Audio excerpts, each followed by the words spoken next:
Salut, c'est Flo, bienvenue dans ce 6e épisode de Vendredi Imprévu. Dans cette vidéo, je vais vous expliquer comment transmettre des indicateurs qualité en urgence. Le contexte.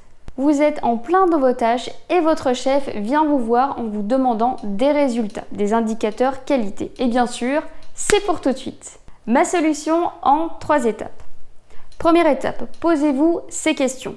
Quelle est la raison pour laquelle ces résultats vous sont demandés? Qu'est-ce qui motive ce caractère urgent? Est-ce qu'ils essayent de mettre en avant un indicateur spécifique? Si oui, lequel? Est-ce qu'il y a un plan d'action qui va suivre et quel type de plan d'action? En connaissant l'objectif à atteindre, vous saurez quel chiffre aller chercher et comment le mettre en avant. Deuxième étape, ayez une vision globale. Cherchez-vous des résultats pour ce dernier mois, les mois suivants, les 6 derniers mois, l'année précédente? Est-ce qu'il s'agit d'indicateurs pour une personne, une équipe, tout le site? Troisième étape, insistez sur l'aspect visuel.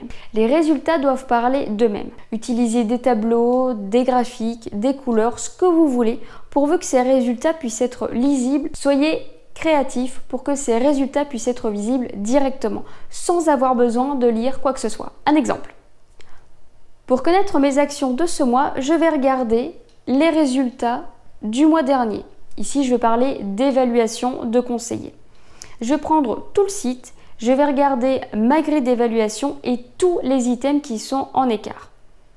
Donc là, je vais utiliser une fiche Excel, toute simple, et je vais mettre en lumière des items qui sont en dessous de 50% par exemple.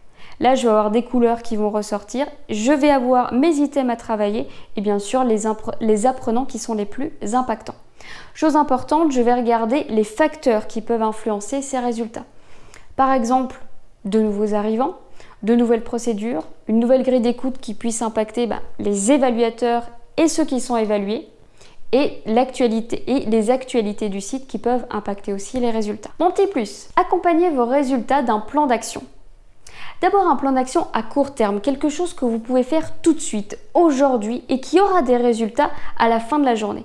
Par exemple, un rappel à tous les conseillers d'une bonne pratique. Vous pouvez aussi mettre en place un plan d'action à moyen terme, donc il y aura une deadline dans 2 semaines par exemple, et qui peut être un atelier rappelant de bonnes pratiques ou de bonnes procédures à appliquer.